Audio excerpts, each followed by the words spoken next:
Alors, petite vidéo de nouvelle année. Bonjour et bonne année à tout le monde. Dans cette vidéo, je vais parler tout particulièrement à tous ceux qui doivent déposer leur livret 2 en ce début d'année, alors que c'est leur deuxième dépôt, leur rattrapage, on va dire.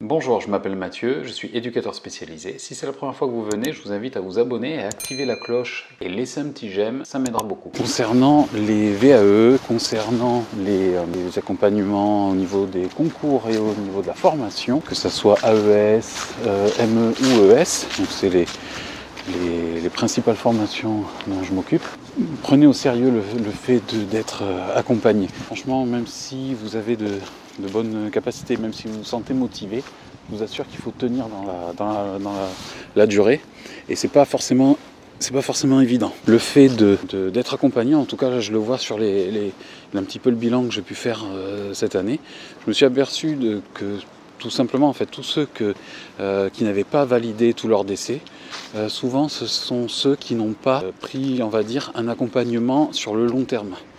Et sur le long terme, ça ne veut pas dire forcément très intense. Et la différence d'ailleurs, elle se remarque aussi sur la façon de travailler. C'est-à-dire que les personnes que j'accompagne sur le long terme, en fait, même si c'est un rendez-vous, on va dire, une fois tous les mois, elles sont sur des rails. Et jamais elles ne sortent du sujet, et elles ne risquent pas le hors-sujet. Ce qui fait qu'après, au niveau du travail, c'est plus simple. Alors que je le vois avec ceux que j'accompagne, on va dire de manière plus courte, quand les personnes me contactent le mois d'avant ou 3 mois avant même, ce qui est assez court, où en fait il faut tout reprendre, il faut tout déconstruire, donc ça demande plus de travail, ça stresse encore plus parce que les personnes, elles me livrent leur livret, elles me le montrent et puis elles me disent voilà, je l'ai fait lire à des collègues, ils ont trouvé que c'était bien, tout ça.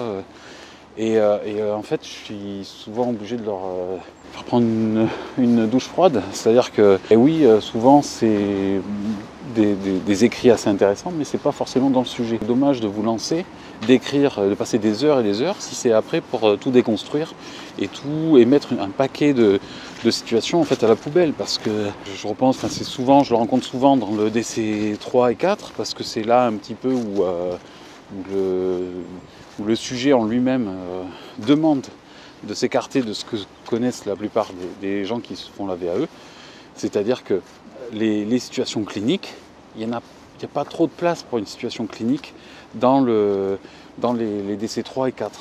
Donc dans la 3e et 4e situation. Il en faut un petit peu, mais pas tant que ça. C'est pas le sujet des DC 3 et 4. Le DC 3 et 4, c'est la transmission d'infos pour le DC 3 et puis le travail d'équipe.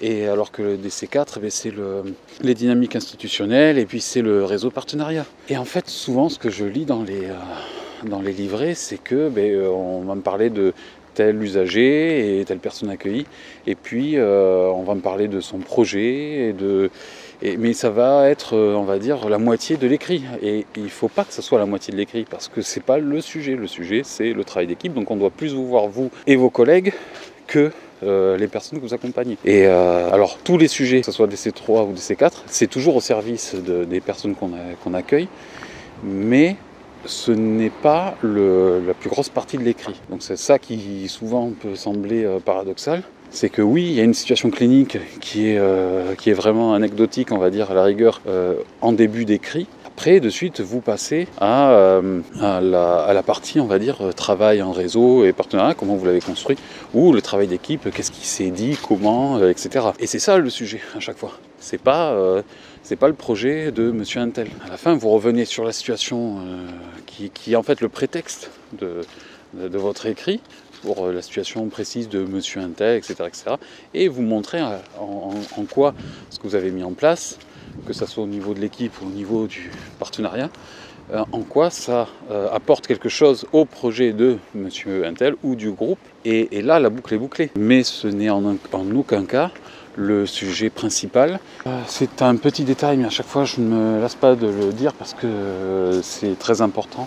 Pensez à être accompagné. Je vous assure que vous allez gagner du temps et de l'énergie, et puis vous aurez toujours les suggestions de votre accompagnateur. Alors, et là encore, je fais je prêche pour ma paroisse, mais prenez un accompagnateur qui soit de votre métier. S'il n'est pas éduque, mais comment voulez-vous qu'il puisse vous suggérer un concept ou une référence ou une citation si jamais il n'est pas du métier. Évidemment qu'il pourra vous guider, mais pour faire vraiment la différence, si vous voulez être, entre guillemets, vous assurer un petit peu plus de valider votre VAE, je vous conseille vraiment de faire appel à quelqu'un de votre corps de métier. Alors pour ceux qui se déposent le dossier VAE pour la deuxième fois et que c'est pour le rattrapage, vous pouvez évidemment me contacter. Là, j'ai quelques créneaux en début de mois de janvier.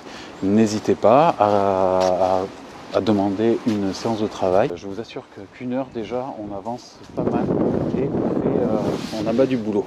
Voilà, je vous souhaite bon courage à tous et je vous dis à très bientôt. N'oubliez pas que si vous avez besoin d'une aide efficace pour atteindre un but précis, vous avez en description en lien quelque chose qui pourra vous aider. Dans ce lien, je vous propose une solution pour ne plus être seul face à vos difficultés. Et surtout, vous trouverez comment je mets en place une stratégie personnalisée à votre cas pour que vous avanciez et pour qu'on puisse résoudre vos difficultés ensemble. Vous trouverez du contenu gratuit. Vous trouverez aussi comment me joindre pour qu'on puisse discuter de vos problèmes et de comment les résoudre. Je vous remercie d'avoir regardé cette vidéo. Partagez-la, mettez un j'aime et je vous dis à très bientôt.